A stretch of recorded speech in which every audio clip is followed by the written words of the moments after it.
Students, അപ്പോൾ ഇന്ന് HSC physical സയൻസിൽ നമ്മൾ ആരംഭിക്കുന്ന ഒരു ചാപ്റ്റർ മൊഡ്യൂൾ 2 ഇലക്ട്രോസ്റ്റാറ്റിക്സ് അല്ലെങ്കിൽ സ്ഥിതി വൈദ്യുതീകം എന്നുള്ള ഒരു പോർഷനാണ്. അപ്പോൾ നമ്മളിത് എടുക്കുന്നത് ഇലക്ട്രോസ്റ്റാറ്റിക്സ് ആണ്.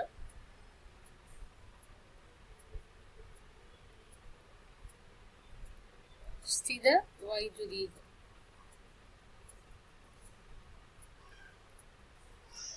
ഓക്കെ, മൊഡ്യൂൾ 2 ഫിസിക്സിൽ വരുന്ന ഒരു പോർഷനാണ്. അപ്പോൾ ഇതിൻ്റെ കുറച്ച് പോയിന്റ്സ് ഞാൻ ആദ്യം പറഞ്ഞു തരാം. നമുക്ക് സ്ഥിതി വൈദ്യുതീകം അതായത് ഇലക്ട്രോസ്റ്റാറ്റിക്സിൽ നമുക്ക് ആദ്യം തന്നെ കുറച്ച് ടൈപ്സ് ഓഫ് ഇലക്ട്രിസിറ്റി ഉണ്ട്. നമുക്കറിയാം ഫ്രിക്ഷണൽ ഇലക്ട്രിസിറ്റി ഉണ്ട്, കറണ്ട് ഇലക്ട്രിസിറ്റി ഉണ്ട്. അപ്പോൾ ഇലക്ട്രോസ്റ്റാറ്റിക്സ് എന്ന് പറഞ്ഞാൽ റെസ്റ്റിലുള്ള ചാർജിനെ പറ്റിയിട്ടുള്ള സ്റ്റഡീസ് ആണ് ഇലക്ട്രോസ്റ്റാറ്റിക്സ്. അപ്പോൾ ഇതിനകത്ത് ആദ്യം കണ്ടുപിടിച്ചിരുന്നത് ഫ്രിക്ഷണൽ ഇലക്ട്രിസിറ്റിയാണ്. അപ്പോൾ ഞാനത് ഓരോ പോയിന്റ് വൈസ് ആയിട്ട് നിങ്ങൾക്ക് പറഞ്ഞു തരാം. അപ്പോൾ ആദ്യം നമുക്ക് വന്നിട്ടുള്ളത് ഫ്രിക്ഷണൽ ഇലക്ട്രിസിറ്റിയാണ്. ഫ്രിക്ഷണൽ ഇലക്ട്രിസിറ്റിയാണ് ആദ്യം കണ്ടുപിടിച്ചത്. അതിനുശേഷമാണ് നമുക്ക് കറണ്ട് ഇലക്ട്രിസിറ്റി വന്നത്. ഓക്കെ, കറണ്ട് ഇലക്ട്രിസിറ്റി വന്നത്. അതിനുശേഷം നമുക്ക് വന്നിട്ടുള്ളത് ഇലക്ട്രോസ്റ്റാറ്റിക്സ് ആണ്. ഓക്കെ, ഈ കറണ്ട് ഇലക്ട്രിസിറ്റിയും ഇലക്ട്രോസ്റ്റാറ്റിക്സും മറ്റു വ്യത്യാസമൊന്നുമില്ല. ഈ കറണ്ട് ഇലക്ട്രിസിറ്റിയുടെ ചാർജസ് റെസ്റ്റിലിരിക്കുമ്പോഴുള്ളതിനെയാണ് ഇലക്ട്രോസ്റ്റാറ്റിക്സ് എന്ന് പറയുന്നത്. So we can term that is it deals with the charge at rest. Charge at rest, ഇതാണ് ഇലക്ട്രോസ്റ്റാറ്റിക്സ് പറയുന്നത്. അതേ സമയത്ത് കറണ്ട് ഇലക്ട്രിസിറ്റിയിൽ ഇറ്റ് ഡീൽസ് വിത്ത് അല്ലെങ്കിൽ current electricity is due to the flow of electric charge. Flow of electric charge, ഇതാണ് വ്യത്യാസം വരുന്നത്. Frictional electricity എന്താണ്? ചാർജസ് നമുക്ക് മൂവ്മെന്റ് മോഷൻ കൊണ്ട് ഉണ്ടാവുന്നതാണ്. നമ്മൾ അടുത്തതായിട്ട് കൂടുതലായിട്ട് പഠിക്കാൻ പോകുന്നത് ഫ്രിക്ഷണൽ ഇലക്ട്രിസിറ്റിയാണ്. Okay, sorry. അപ്പോൾ നമുക്ക് എന്താണ് ഫ്രിക്ഷണൽ ഇലക്ട്രിസിറ്റി എന്ന് നമുക്ക് നോക്കാം. അപ്പോൾ നമ്മൾ നോക്കുന്നത് ഫ്രിക്ഷണൽ ഇലക്ട്രിസിറ്റിയാണ്.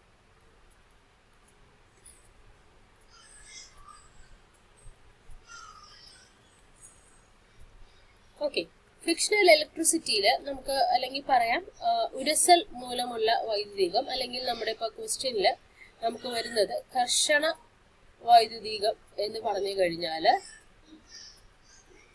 ഏതാണ്? ഫ്രിക്ഷണൽ ഇലക്ട്രിസിറ്റിയാണ്. ഘർഷണ വൈദ്യുതീകം എന്ന് പറഞ്ഞു കഴിഞ്ഞാൽ, അല്ലെങ്കിൽ ചിലപ്പോൾ ഉരസൽ മൂലമുള്ള വൈദ്യുതി എന്ന് നമുക്കും പറയാം. ഉരസൽ മൂലമുള്ള വൈദ്യുതി എന്ന് പറയാം. ഇതെല്ലാം ഫ്രിക്ഷണൽ ഇലക്ട്രിസിറ്റിയാണ്. ഓക്കെ, അപ്പൊ ഇതില് ഫ്രിക്ഷണൽ ഇലക്ട്രിസിറ്റിയിൽ ഇതാദ്യം ഈ ഒരു ഡെഫിനിഷൻ അല്ലെങ്കിൽ എന്താണ് ഫ്രിക്ഷണൽ ഇലക്ട്രിസിറ്റി എന്നൊരു കോൺസെപ്റ്റ് കൊണ്ടുവന്നത് തേൽസ് എന്ന് പറഞ്ഞിട്ടുള്ള ഗ്രീക്ക് സയന്റിസ്റ്റ് ആണ്. അപ്പൊ തേൽസ് ആണ് ശരിക്കും പറഞ്ഞു കഴിഞ്ഞാല് ഫൗണ്ടിങ് ഫാദർ ഓഫ്, ഞാൻ ഇതുമായിട്ട് അനുബന്ധപ്പെട്ട ഇമ്പോർട്ടന്റ് ആയിട്ടുള്ള പോയിന്റ്സ് പറയുന്നു എന്നുള്ളൂ, founding father of Greek science. കാരണം നമുക്കിത് MCQ ടൈപ്പ് PSC ആയതുകൊണ്ട് തന്നെ ഈ ചെറിയ കാര്യങ്ങൾ ചിലപ്പോൾ ചോദിച്ചു കൂടായെന്നില്ല. അപ്പൊ അതുകൊണ്ടാണ് ഞാൻ എല്ലാ പോയിന്റും നമ്മൾ പറയുന്നത്. അപ്പൊ തേൽസ് ആണ് ഫ്രിക്ഷണൽ ഇലക്ട്രിസിറ്റിയെ കുറിച്ച് കൂടുതലായിട്ട് ആദ്യം പറഞ്ഞത്. ഇദ്ദേഹം പറഞ്ഞത് ഒരു ആംബറിന്റെ പീസ് ഒരു വൂളൻ ക്ലോത്തിൽ റബ് ചെയ്തപ്പോൾ അത് എന്ത് ചെയ്യുന്നു നമുക്കറിയാം, ചെറിയ പീസസ് ഓഫ് പേപ്പറിനെ അട്രാക്ട് ചെയ്യും. നമുക്കറിയാം സ്കെയില് നമ്മുടെ ഹെയറുമായിട്ട് നമ്മൾ ഫ്രിക്ഷണൽ, അതായത് ഉരസി കഴിഞ്ഞാൽ ഹെയറില് തലയില് സ്കെയില് വെച്ചിട്ട് നന്നായിട്ട് ഉരച്ചു കഴിഞ്ഞിട്ട് ചെറിയ പീസസ് ഓഫ് പേപ്പർ, ചെറിയ കഷ്ണങ്ങൾ പേപ്പറിന്റെ അടുത്ത് കൊണ്ടുവന്നാൽ അത് അട്രാക്ട് ചെയ്യപ്പെടും. അത് തന്നെയാണ് ഇവിടെ ഫ്രിക്ഷണൽ ഇലക്ട്രിസിറ്റിയിൽ തേൽസ് ആദ്യം കണ്ടുപിടിച്ചത്. അപ്പോൾ നമുക്ക് ഡെഫിനിഷൻ ആയിട്ട് എന്ത് പറയാം? A body made attracting by rubbing is said to be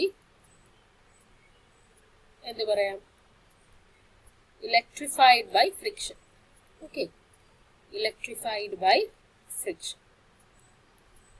ഇതാണ് ഫ്രിക്ഷണൽ ഇലക്ട്രിസിറ്റിയുടെ ഡെഫിനിഷൻ വരുന്നത്. അപ്പോൾ ഇത് ഫസ്റ്റ് പറഞ്ഞിരുന്നത് തേൽസ് എന്ന് പറഞ്ഞിട്ടുള്ള ഗ്രീക്ക് സയന്റിസ്റ്റ് ആണ്. ഡെഫിനേഷൻ ഇതാണ്. ഇതിനകത്ത് നമുക്ക് രണ്ട് ടൈപ്പ് ചാർജ് വരാം. ഏതൊക്കെയാണ് രണ്ട് ടൈപ്പ് ചാർജുകൾ വരുന്നത്? നമുക്കറിയാവുന്ന രണ്ട് ടൈപ്പ് ചാർജ് ഏതൊക്കെയാണ്? ലൈക്ക് ചാർജസും അതേപോലെ അൺലൈക്ക് ചാർജസും. ലൈക്ക് ചാർജും അതേപോലെ അൺലൈക്ക് ചാർജും. ഓക്കെ, അപ്പോ ഇതിനെ കുറിച്ച് ആദ്യം ലൈക്ക് ചാർജും അൺലൈക്ക് ചാർജിനെ കുറിച്ച് ആദ്യം പറഞ്ഞ സയന്റിസ്റ്റ് വില്യം ഗിൽബർട്ട് ആണ്. വില്യം, ഈ സയന്റിസ്റ്റിന്റെ പേരൊക്കെ ഓർക്കാൻ കഴിയുമെങ്കിൽ ഒന്ന് ഓർത്ത് വയ്ക്കുക, ഇമ്പോർട്ടന്റ് ആണ്, ചിലപ്പോൾ വന്നുകൂടായില്ല. അപ്പൊ വില്യം ഗിൽബർട്ട് ആണ് രണ്ട് ടൈപ്പ് ഓഫ് ഇലക്ട്രിക് ചാർജസ് ഉണ്ട്. വില്യം ഗിൽബർട്ട് ആണ് രണ്ട് ടൈപ്പുള്ള എന്താ പറയാ ഇലക്ട്രിക് ചാർജിനെ ഒബ്സർവ് ചെയ്തത്. അപ്പൊ വില്യം ഗിൽബർട്ട് ആണ് observed 2 types of electric charge. Okay, നമുക്ക് ഇത്ര ഡീറ്റെയിൽ ആയിട്ട് പോകേണ്ടി വരുന്നത് നമ്മൾ ഇപ്പോൾ ആ ഒരു 8, 9, 10 +1 +2 എന്ന രീതിയിലാണ് നമ്മൾ കൂടുതൽ സയൻസ്, അതായത് 8, 9, 10 ഫിസിക്സും വെച്ചാൽ സയൻസും ഒരു 10ാം ക്ലാസ് തൊട്ടാണ് ഒരു വിഭജനം വരുന്നത്. ഫിസിക്സും കെമിസ്ട്രിയുമായിട്ട്, പിന്നെ +1 +2 ഇതാണ് ബേസ് ആയിട്ട് നമ്മൾ നോക്കുന്നത്. പിന്നീടാണ് നമ്മൾ എന്തിലോട്ടേക്ക് പോകുന്നത്? നമ്മുടെ BSc ലെവലിലുള്ള ആ ഒരു നമ്മുടെ സിലബസ് അനുസരിച്ചിട്ടുള്ള ടോപ്പിക്കിലോട്ട് പോകുന്നത്. അപ്പോൾ വളരെ ബേസ് ആയിട്ടുള്ള കാര്യത്തിൽ നിന്ന് തന്നെ നമ്മൾ തുടങ്ങുന്നതുകൊണ്ടാണ് ഈ സയന്റിസ്റ്റിന്റെ എല്ലാം പേരുകൾ വരുന്നത്. അപ്പോൾ നമുക്ക് മാക്സിമം പഠിക്കാൻ പറ്റുന്നത് ഈ സയന്റിസ്റ്റിന്റെ പേരുകളെല്ലാം മാക്സിമം പഠിക്കാം. ഓക്കെ, അപ്പോൾ ലൈക്ക് ചാർജ് എന്താണ്? ലൈക്ക് ചാർജ് റിപ്പൽ ചെയ്യുന്നു, അതേ സമയത്ത് ഓപ്പോസിറ്റ് അല്ലെങ്കിൽ അൺലൈക്ക് ചാർജ് അട്രാക്ട് ചെയ്യുന്നു. അപ്പൊ എങ്ങനെയാണ്? 2 like charges attract each other and unlike charge എന്ത് സംഭവിക്കും? unlike charge repels. ഓക്കെ, അപ്പോ ഇത് നമുക്ക് ലൈക്ക് ചാർജ് നമുക്ക് എന്ത് പറയാം? സമാന ചാർജുകൾ, അതായത് സമാന ചാർജുകൾ എന്ത് സംഭവിക്കുന്നു? ആകർഷണ ബലമാണ് അവ തമ്മിലുള്ളത്, ആകർഷണ ബലമാണ്. അതേ സമയത്ത് വിപരീത ചാർജുകൾ എന്ത് സംഭവിക്കും? വിപരീത ചാർജുകൾ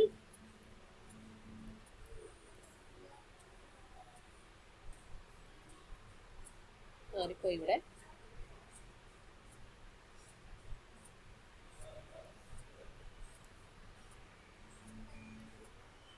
സമാന ചാർജുകൾ വികർഷിക്കും, വികർഷണവും. വിപരീത ചാർജുകൾ ആകർഷണം. ഓക്കെ, മലയാളം എഴുതിയത് നമുക്ക് ചോദ്യം മലയാളത്തിലായിരിക്കുമല്ലോ, അതുകൊണ്ടാണ്.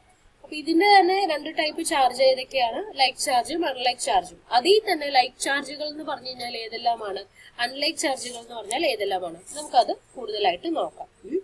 അതായത് ലൈക്ക് ചാർജും അൺലൈക്ക് ചാർജ് എന്ന് പറഞ്ഞാൽ രണ്ട് ക്ലാസിഫിക്കേഷൻ വരുന്നത് പോസിറ്റീവും നെഗറ്റീവുമായിട്ടുള്ള ചാർജാണ്. Positive and negative ചാർജാണ്.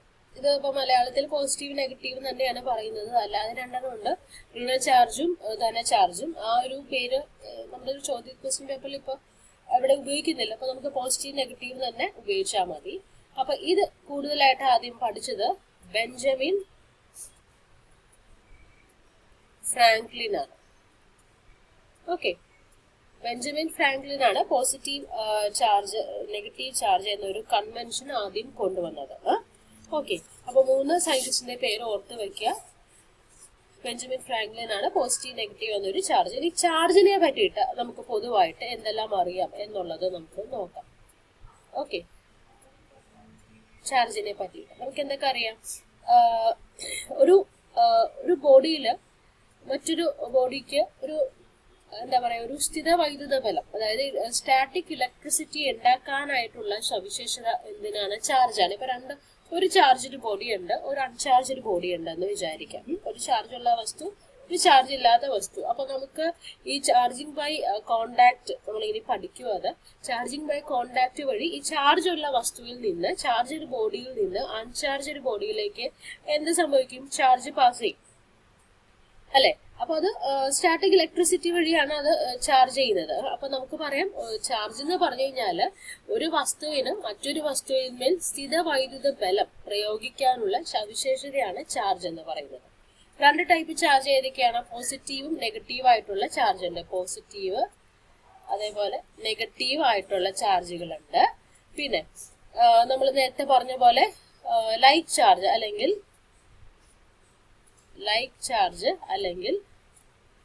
സമാന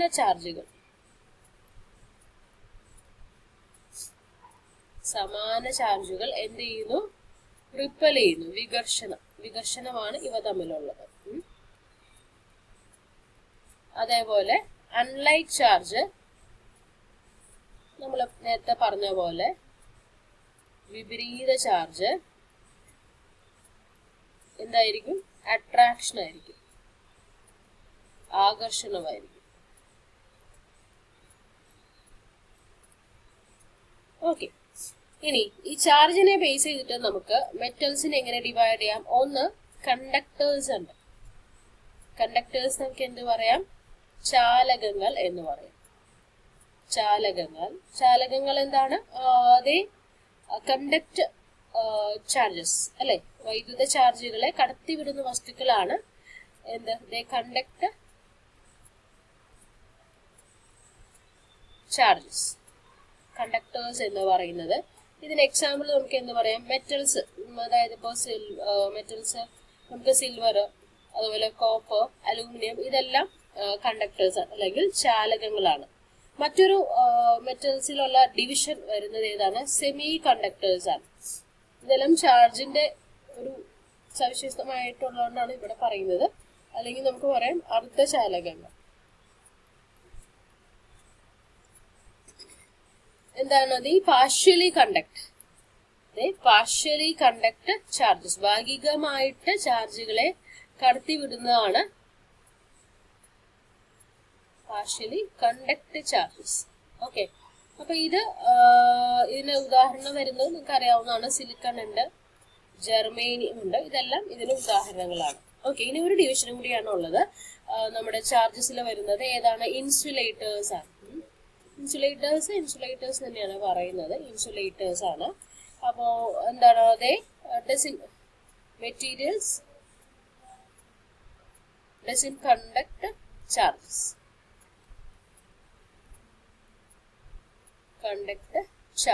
ഇതാണ് ഇൻസുലേറ്റേഴ്സ് എന്ന് പറയുന്നത്. എക്സാമ്പിൾ നമുക്ക് ഗ്ലാസ്, റബ്ബർ, ഇതെല്ലാം നമുക്ക് ഇതിന്റെ എക്സാമ്പിൾ ആയിട്ട് പറയാം. ഓക്കെ, അപ്പൊ ഇത്രയുമാണ് നമുക്ക് ചാർജിനെ കുറിച്ച് പറയാനായിട്ടുള്ളത്. അപ്പോൾ 3 സയന്റിസ്റ്റിന്റെ പേര്, അതായത് തെയിൽസ് ആണ് ഫ്രിക്ഷണൽ ഇലക്ട്രിസിറ്റി പറഞ്ഞത്. പിന്നീട് പറഞ്ഞിട്ടുള്ളത്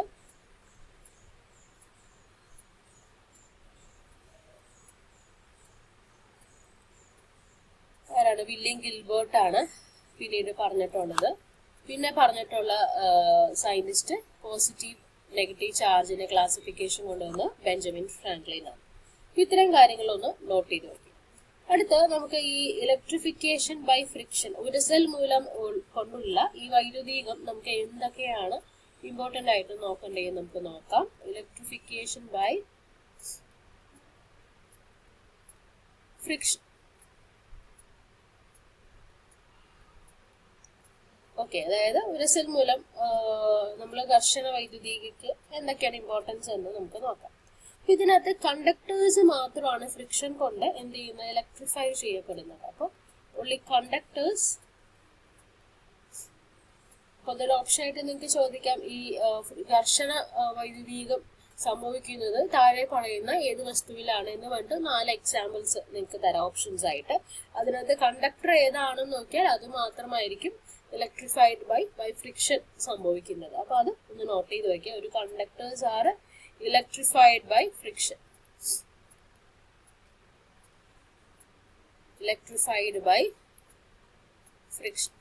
ഓക്കെ,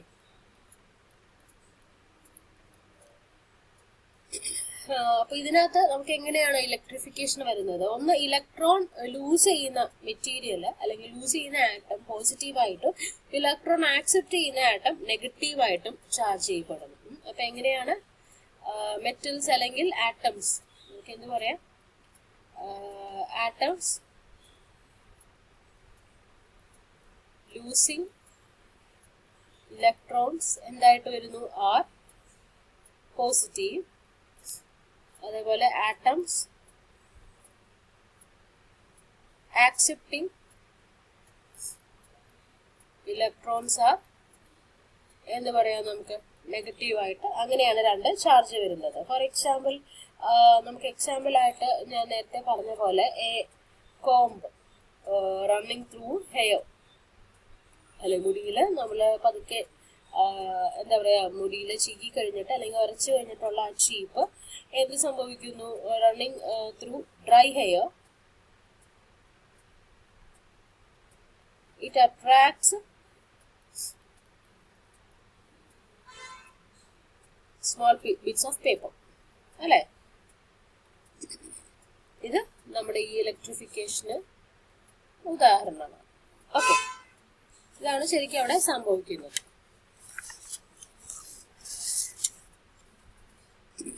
ഇനി നമുക്ക് ഇമ്പോർട്ടൻ്റ് ആയിട്ട് അറിഞ്ഞിരിക്കേണ്ട മറ്റൊരു പോയിന്റ് എന്ന് പറഞ്ഞു കഴിഞ്ഞാൽ, ഈ ചാർജിങ് ബൈ കോണ്ടാക്ട് നേരത്തെ ഞാൻ പറഞ്ഞു. അതായത് ചാർജ് ചെയ്ത ഒരു വസ്തുവിൽ അതിന്റെ സമ്പർക്കം മൂലം അല്ലെങ്കിൽ കോണ്ടാക്ട് മൂലം മറ്റൊരു വസ്തുവിന് ചാർജ് ലഭിക്കുന്നതിനെയാണ് ചാർജിങ് ബൈ കോണ്ടാക്ട്, നമുക്ക് മലയാളത്തിലാണെങ്കിൽ സമ്പർക്കം വഴിയുള്ള ചാർജിങ് എന്ന് നമുക്ക് പറയാൻ സാധിക്കുന്നത്.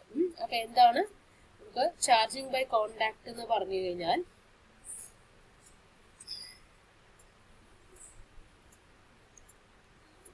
നമുക്ക് എന്ത് പറയാം,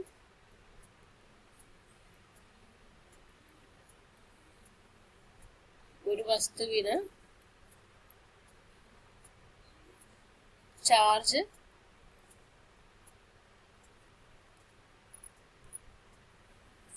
ലഭിക്കുന്നത് എങ്ങനെയാണ്, സമ്പർക്കം മൂലമാണ് ലഭിക്കുന്നത്. ചാർജുള്ള മറ്റൊരു വസ്തുവിന്റെ സമ്പർക്കം മൂലം. ഓക്കെ, അതാണ് ചാർജിങ് ബൈ കോണ്ടാക്ട് എന്ന് നമ്മൾ പറയുന്നത്. അപ്പോൾ ഇതുവഴി നിങ്ങൾ ശ്രദ്ധിക്കേണ്ട ഒരു കാര്യം, ഇതുവഴി നമ്മൾ രണ്ട് മെറ്റീരിയൽസ് ഉണ്ട്. അപ്പോൾ രണ്ട് മെറ്റീരിയൽസിനും നമുക്ക് സെയിം ചാർജ് ആണോ ഡിഫറെന്റ് ചാർജ് ആണോ, സെയിം ചാർജ് ആയിരിക്കും ചാർജിങ് ബൈ കോണ്ടാക്ട് കിട്ടുന്നത്. സെയിം ചാർജ് ആയിരിക്കും, same charge will be shared. അപ്പോൾ അൺചാർജ്ഡ് ബോഡിയും ചാർജ്ഡ് ബോഡിക്കും സെയിം ചാർജ് ആയിരിക്കും ഉണ്ടാവുന്നത്. ഓക്കെ, അപ്പോൾ ഞാൻ ഒരു ചോദ്യം ഇവിടെ ഞാൻ ചോദിക്കാം ഇപ്പോൾ. അതായത് ഇൻസുലേറ്ററിൽ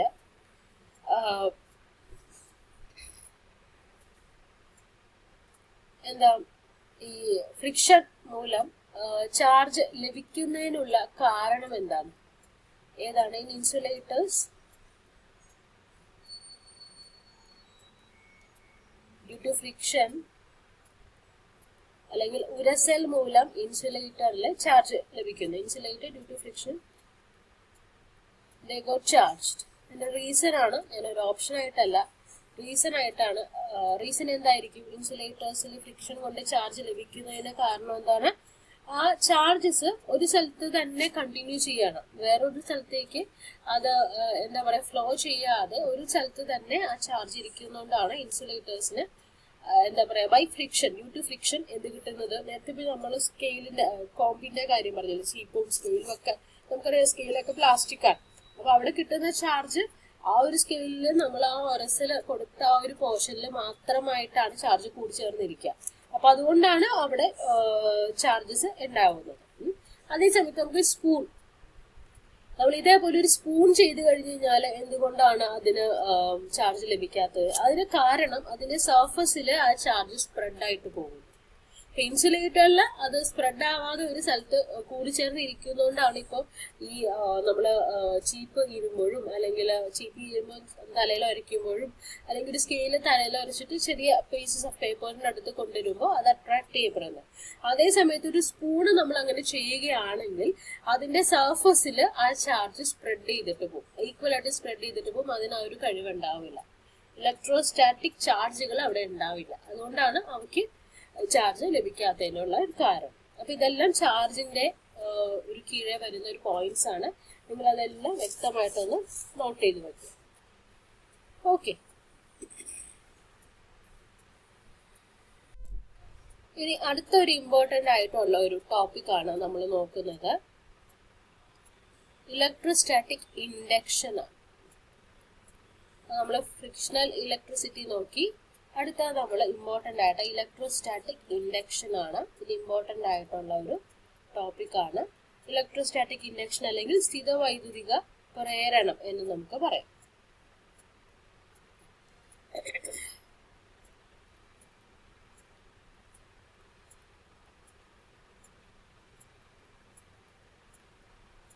സ്ഥിതവൈദ്യുത പ്രേരണം എന്ന് നമുക്ക് പറയാം. ഓക്കെ,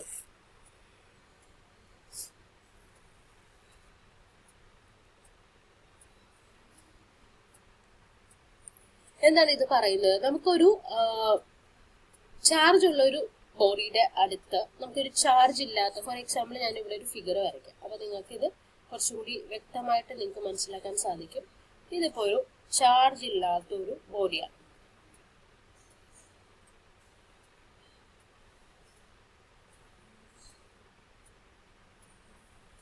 ഓക്കെ, ഇത് അൺചാർജഡ് ആയിട്ടുള്ള ഒരു ബോഡിയാണ്. അപ്പൊ ഇതൊരു അൺചാർജഡ് ബോഡി.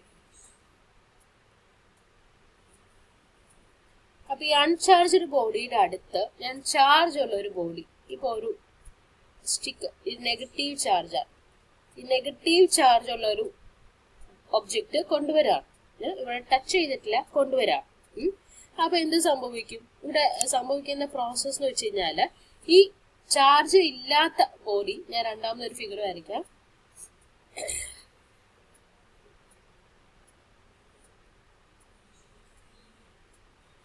ഈ ചാർജ് ഇല്ലാത്ത ബോഡി ഇവിടെ ആണല്ലോ നമ്മൾ നെഗറ്റീവ് കൊണ്ടുവന്നത്. നമുക്കറിയാം എല്ലാ മെറ്റീരിയലിലും ആറ്റം ഉണ്ട്. പോസിറ്റീവ് ആയിട്ടുള്ള ന്യൂക്ലിയസും നെഗറ്റീവ് ആയിട്ടുള്ള ഇലക്ട്രോൺസും ചേർന്ന ഒരു ആറ്റം ഉണ്ടാവും. അപ്പൊ ഞാൻ ഈ നെഗറ്റീവ് ചാർജ് ഉള്ള ഒരു റോഡ് ഈ അൺചാർജഡ് ബോഡിയുടെ അടുത്ത് കൊണ്ടുവരുമ്പോൾ ഇതിലുള്ള ആറ്റത്തിലെ പോസിറ്റീവ് പാർട്ടിക്കിൾസ് ഇവിടെയും വരും, നെഗറ്റീവ് പാർട്ടിക്കിൾസ് ഇവിടെ വരും. ഓക്കെ, അപ്പൊ എനിക്ക് ഈ ബോഡിയിൽ ചാർജ് കൊണ്ടുവരണം എന്നുണ്ടെങ്കിൽ എന്ത് സംഭവിക്കും?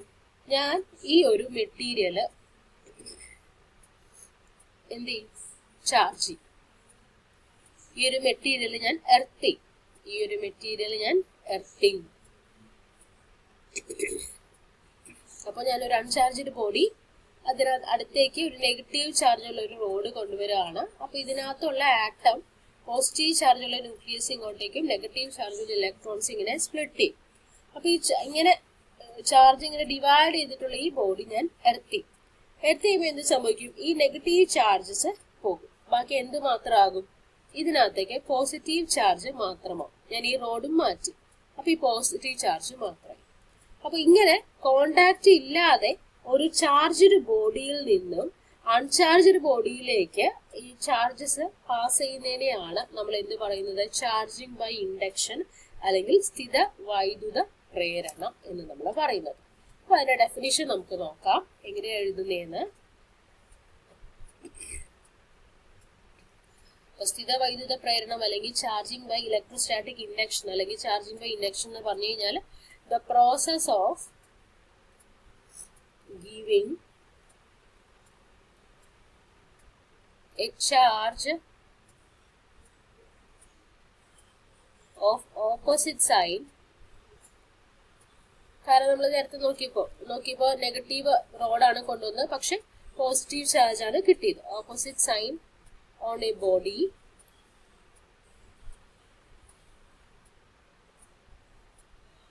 by bringing the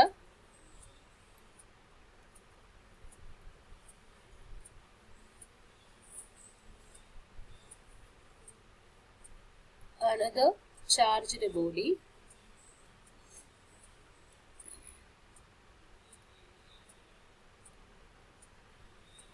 ഇതിനെയാണ് ചാർജിങ് ബൈ ഇൻഡക്ഷൻ എന്ന് നമ്മൾ പറയുന്നത്.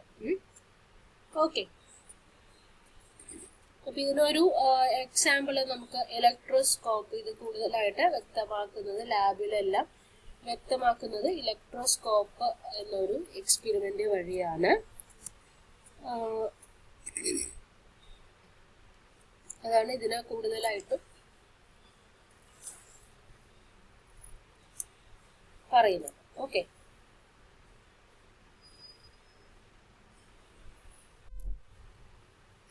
ഇനി നമുക്ക് നോക്കേണ്ട കുറച്ച് ഇമ്പോർട്ടൻ്റ് ആയിട്ടുള്ള പോയിന്റ്സ് എന്ന് പറഞ്ഞു കഴിഞ്ഞാല് ചാർജിന്റെ പ്രോപ്പർട്ടീസ് ആണ്. എന്തൊക്കെയാണ് ചാർജിന്റെ പ്രോപ്പർട്ടീസ് എന്നുള്ളത് നമുക്ക് നോക്കാം. ചാർജിന്റെ സ്വഭാവം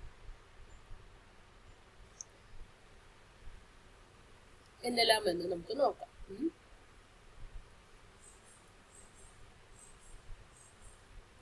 നേച്ചർ ഓഫ്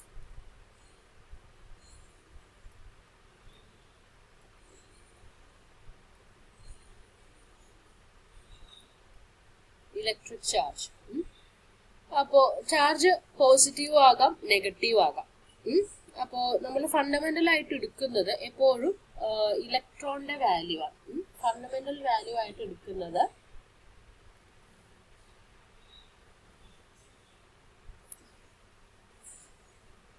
ഇലക്ട്രോണിന്റെ ചാർജ് ആണ്.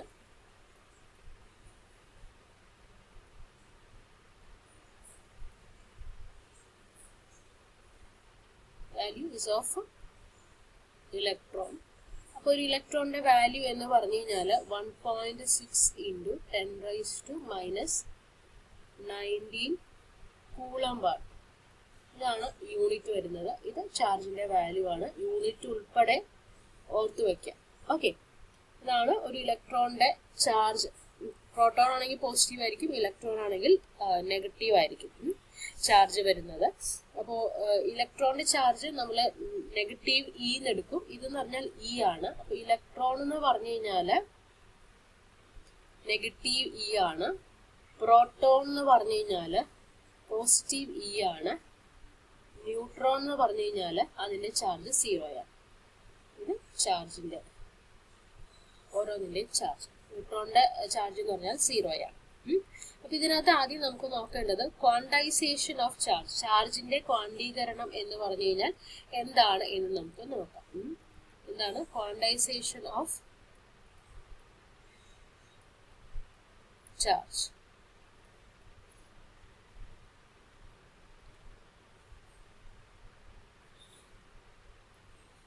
ഇതാണ് നമുക്ക് പറയാവുന്ന ചാർജിന്റെ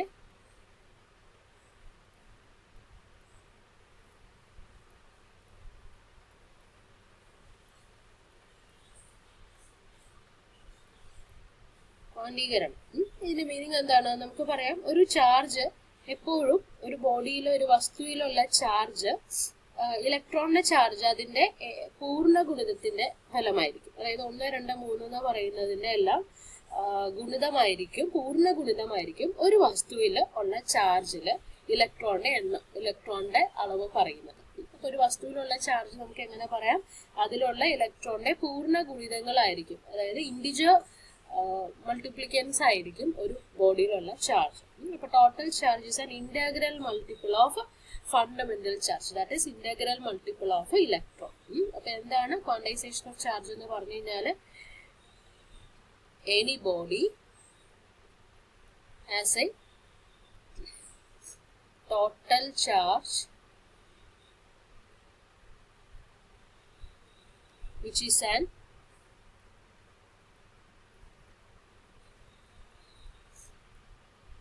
integral multiple of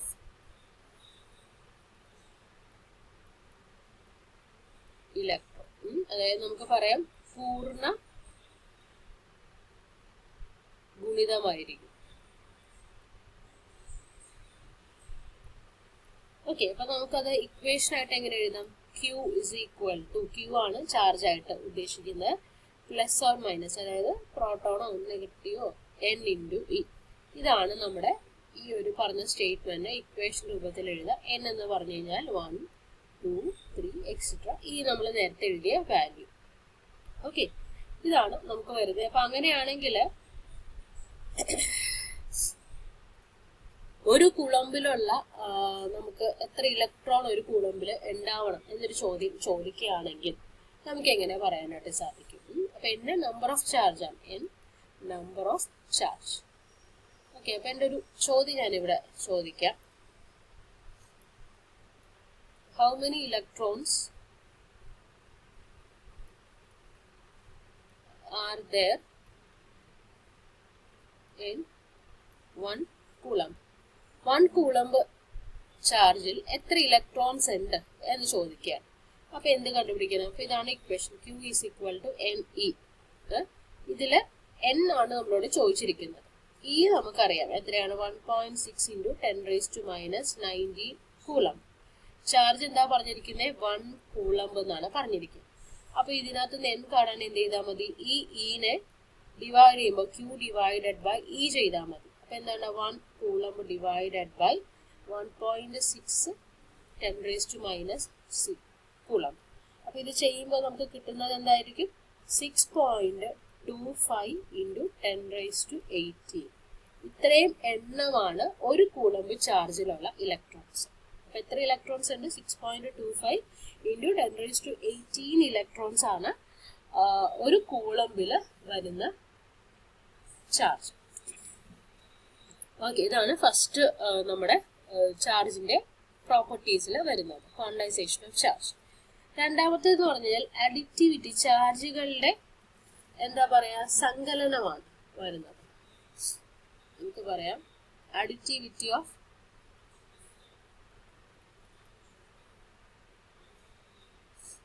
ചാർജസ്. ചാർജുകളുടെ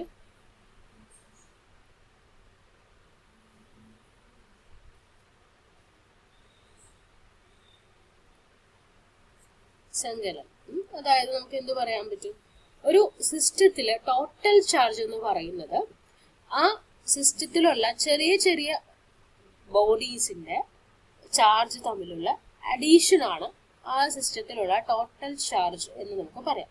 ചിലപ്പോൾ പോസിറ്റീവ് ചാർജ് ഉണ്ടാവും, നെഗറ്റീവ് ചാർജ് ഉണ്ടാവും കേട്ടോ, അതിനകത്ത് കുഴപ്പമൊന്നുമില്ല. അപ്പൊ നമുക്ക് എന്ത് പറയാം? The total charge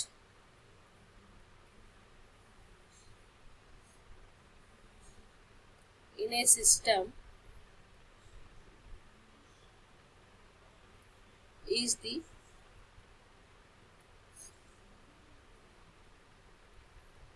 algebraic sum of different bodies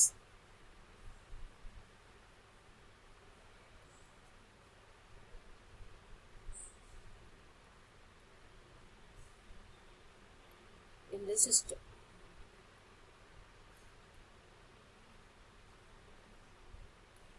okay, അതായത് ചാർജുകൾ ഒരു വസ്തുവിലുള്ള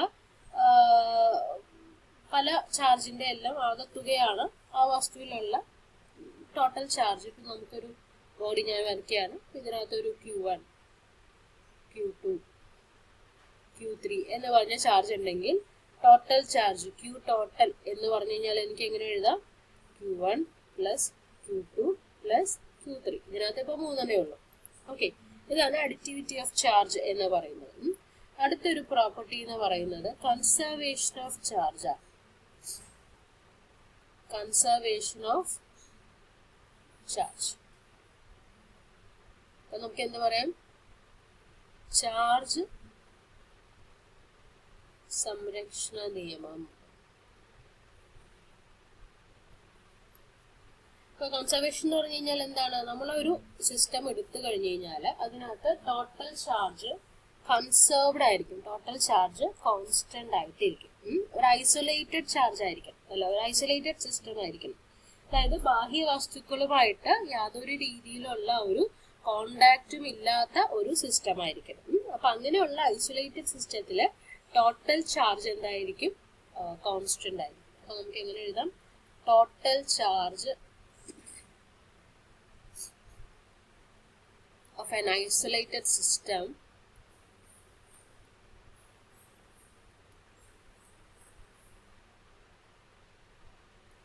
is conserved.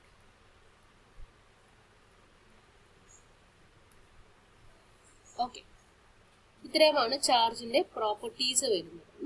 ഇതിനകത്ത് കൂടിപ്പോയാൽ നമുക്ക് ആ ഒരു എന്താ പറയാ ഇലക്ട്രോണിന്റെ എണ്ണം കണ്ടുപിടിക്കാനുള്ള ഒരു ചോദ്യം മാത്രം ഉണ്ടാവുള്ളൂ. അപ്പൊ ഞാൻ ആ ഒരു ചോദ്യം ഇട്ടേക്കാം, നിങ്ങളൊന്ന് ചെയ്തു നോക്കാം. എൻ്റെ ഓപ്ഷൻസ് ഒരു 2 ഓപ്ഷൻസ് ഞാൻ ഇട്ടേക്കാം. അപ്പോൾ ചോദ്യമായിട്ട് വരുന്നത് എ കണ്ടക്ടർ മലയാളത്തിൽ എഴുതാം, ഇംഗ്ലീഷിൽ എഴുതാം കേട്ടോ. നമുക്ക് മലയാളത്തിലായിരിക്കുമല്ലോ വരാം. As A negative charge of 4.8 into 10 raised to minus 17 coulomb.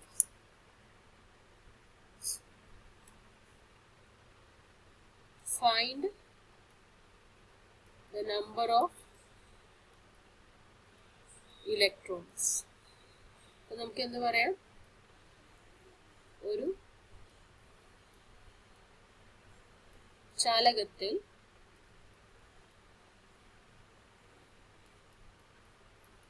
(4 into 10 raised to minus 17 coulomb)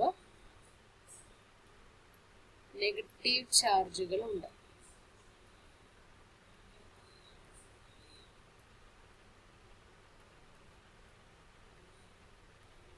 ആ ചാലകത്തിലെ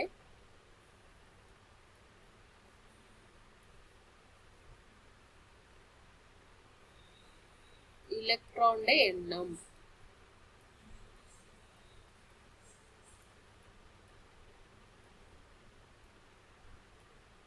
ഇതായിരിക്കും ചോദ്യം വരിക. ഞാൻ 2 ഓപ്ഷൻ തരാം, നിങ്ങളൊന്ന് കണ്ടുപിടിച്ച് നോക്കുക. 300 ഇലക്ട്രോൺസ്, ഓപ്ഷൻ ബി 250 ഇലക്ട്രോൺസ്. ഇത് ഒരു ചോദ്യം വരാനുള്ള ഒരു കാര്യം. ഓക്കെ, ഇനി നമുക്ക് അടുത്തൊരു ലോയും കൂടി എന്താണെന്ന് പറഞ്ഞിട്ട് നമുക്ക് ഈ ക്ലാസ്, ചെറിയൊരു ക്ലാസ് മാത്രമാണ് ഞാൻ എടുക്കുന്നത്. ആ ലോ മാത്രം ഞാൻ പറയുന്നുള്ളൂ. അതിൻ്റെ കൂടുതൽ വിശദീകരണം അടുത്ത ക്ലാസ്സിലാണ്. അപ്പോൾ ഇമ്പോർട്ടൻ്റ് ആയിട്ട് വരുന്ന ഒരു ലോയാണ് Coulomb law. Okay, Coulomb's law. അപ്പം എങ്ങനെയാണ് കൂളംസ് ലോ വരുന്നത്? സ്റ്റേറ്റ്മെന്റ് എന്തായിരിക്കും? 2 ചാർജ് തമ്മിൽ എന്ത് ഫോഴ്സ്, അട്രാക്റ്റീവ് ഫോഴ്സും ആകാം, റിപ്പൾസീവ് ഫോഴ്സും ആകാം, അത് it is directly proportional to product of the charges. അപ്പൊ എങ്ങനെയാണ് ആ സ്റ്റേറ്റ്മെന്റ് പറയുന്നത്? It States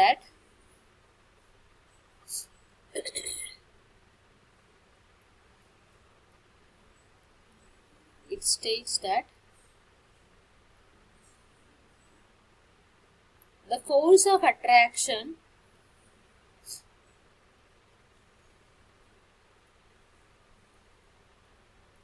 or repulsion between 2 charges. നിങ്ങൾക്ക് വളരെ ബേസിൽ നിന്ന് തന്നെയാണ് ക്ലാസ്സുകൾ ആരംഭിക്കുന്നത്. അപ്പോൾ ആദ്യമായിട്ട് എഴുതുന്ന സ്റ്റുഡൻസിനും ഈ ഒരു ക്ലാസ് കൊണ്ട് പ്രയോജനം വേണം എന്നുള്ള രീതിക്കാണ് നമ്മൾ ഇത്തരത്തിൽ വളരെ ഡീറ്റെയിൽ ആയിട്ട് പതുക്കെ മനസ്സിലാക്കാൻ മലയാളത്തിലും ഇംഗ്ലീഷിലുമായിട്ട് നിങ്ങൾക്ക് ക്ലാസ്സുകൾ തരുന്നത്. നമ്മുടെ നോട്ട്സും അതേ രീതിയിലായിരിക്കും. കാര്യങ്ങൾ പോയിന്റ്സ് മാത്രം പറഞ്ഞിട്ട് പോകാനായിട്ടും നമുക്ക് ക്ലാസ്സുകൾ എടുക്കാം. വളരെ വിശദീകരിച്ച് നമുക്ക് വളരെ ബേസ് മനസ്സിലാക്കി തരുന്ന, നിങ്ങൾക്ക് അത്രയും കാര്യങ്ങൾ മനസ്സിലാക്കി കഴിഞ്ഞാൽ നിങ്ങൾക്ക് എക്സാംസ് അറ്റൻഡ് ചെയ്യുമ്പോൾ വളരെ ഈസി ആയിട്ട് നിങ്ങൾക്ക് അത് മനസ്സിലാക്കാൻ അറ്റൻഡ് ചെയ്യാനായിട്ട് പറ്റും. അതുകൊണ്ടാണ്. Okay, between 2 charges is directly proportional to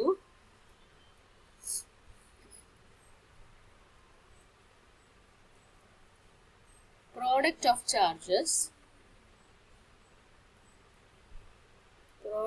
the charges and inversely proportional to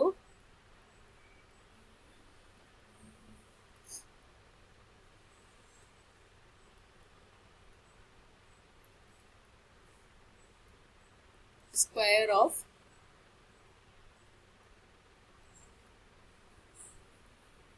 distance between them.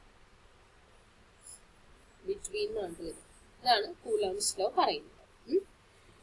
അപ്പൊ നമുക്ക് ഇത് മലയാളത്തിലാവുമ്പോൾ നമുക്ക് എങ്ങനെ പറയാം? 2 ചാർജുകൾ തമ്മിലുള്ള സ്ഥിത വൈദ്യുത ബലം, അത് ആകർഷണമാകാം വികർഷണമാകാം. അപ്പൊ 2 ചാർജുകൾ തമ്മിലുള്ള സ്ഥിത വൈദ്യുത ബലം ആ ചാർജുകളുടെ ഗുണിതത്തിന്, പ്രോഡക്റ്റിന് നേർ അനുപാതത്തിലും അതിന്റെ അകലത്തിന്റെ വർഗത്തിന് സ്ക്വയർ ഓഫ് ദ ഡിസ്റ്റൻസ്, അകലത്തിന്റെ വർഗത്തിന് സ്ക്വയർ ഓഫ് ദ ഡിസ്റ്റൻസ് വിപരീത അനുപാതത്തിലും ഇൻവേഴ്സ്ലി പ്രൊപ്പോർഷണൽ ആയിരിക്കും. നമുക്ക് ഇതൊന്നും ഡീറ്റെയിൽ ആയിട്ടൊന്നും സ്റ്റേറ്റ്മെന്റ് ഉണ്ടാവില്ല. ഇനി മലയാളത്തിലെ സ്റ്റേറ്റ്മെന്റ് തന്നിട്ട് ഇത് ഏത് നിയമമാണ് എന്നും ചോദിക്കാം. അത് സ്റ്റേറ്റ്മെന്റ് തന്നിട്ട് രണ്ട് ചാർജുകൾ തമ്മിലുള്ള സ്ഥിത വൈദ്യുത ബലം ചാർജുകളുടെ ഗുണനത്തിന് നേർ അനുപാതത്തിലും അവയുടെ ദൂരത്തിന്റെ വർഗത്തിന് വിപരീത അനുപാതത്തിലുമായിരിക്കും. ഈ നിയമം ഏതാണ്, താഴെ പറയുന്നവയിൽ ഏതാണ് എന്ന് പറഞ്ഞിട്ട് 4 പേര് തരാണ്. Coulomb's law, Hooke's law, Kepler's law, Newton's law എന്ന് പറഞ്ഞ് 4 തന്നു കഴിഞ്ഞാൽ നിങ്ങൾക്ക് കൂളംസ് ലോ. അത്രയും എളുപ്പമായിട്ടും ചോദിക്കാം, ചോദിക്കായിക ഇല്ല എന്ന് അങ്ങനത്തെ ഒരു അവസ്ഥയില്ല, ചോദിക്കാം. ഓക്കെ, അപ്പൊ നമുക്ക് അടുത്ത ക്ലാസ്സിൽ ഇതിന്റെ ഇക്വേഷൻ ഡെറിവേഷൻ ഒന്നും നമുക്ക് പഠിക്കേണ്ട കാര്യമില്ല. ഇക്വേഷൻ, അതിന്റെ യൂണിറ്റ്, അതിൽ വരുന്ന കോൺസ്റ്റൻസ്, അത്രയും പ്രോബ്ലംസും ഉണ്ടാവില്ല. അതിന്റെ ഒരു വലിയൊരു ഇക്വേഷനിൽ നിന്നുള്ള പ്രോബ്ലം ഒന്നും ഉണ്ടാവില്ല.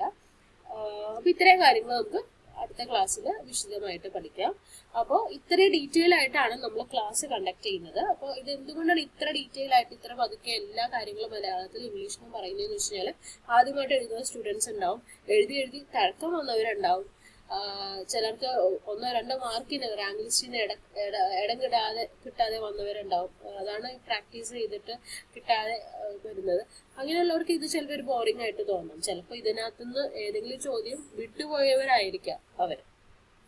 അങ്ങനെ അതുകൊണ്ടാണ് വളരെ ഡീറ്റെയിൽ ആയിട്ട് എല്ലാ പോയിന്റ്സും നമ്മൾ ഉൾപ്പെടുത്തിയിട്ടുള്ള ക്ലാസ്സും അതേപോലെ തന്നെ നോട്ട്സും നമ്മൾ പ്രൊവൈഡ് ചെയ്യുന്നു. അപ്പൊ എല്ലാവരും നന്നായിട്ട് ക്ലാസ് അറ്റൻഡ് ചെയ്യുക. ആദ്യം നിങ്ങൾ നിങ്ങളുടേതായ രീതിയിൽ നോട്ട്സ് ഈ ക്ലാസ്സിൽ വന്നിട്ട് എഴുതിയെടുക്കുക. അതുകൊണ്ട് നമ്മൾ പ്രൊവൈഡ് ചെയ്യുന്ന നോട്ട്സും രണ്ടും ഒരുമിച്ച് വെച്ചിട്ട് പഠിക്കുക. നമ്മൾ തരുന്ന ക്വസ്റ്റ്യൻസും പ്രാക്ടീസ് ചെയ്യുക, പ്രീവിയസ് ഇയർ ക്വസ്റ്റ്യൻസും പ്രാക്ടീസ് ചെയ്യുക. ഉറപ്പായിട്ട് നിങ്ങൾക്ക് എക്സാം ക്രാക്ക് ചെയ്യാനായിട്ട് സാധിക്കും. അപ്പോൾ ഓൾ ദി ബെസ്റ്റ്. അടുത്ത ക്ലാസ്സിൽ കാണാം. Thank you.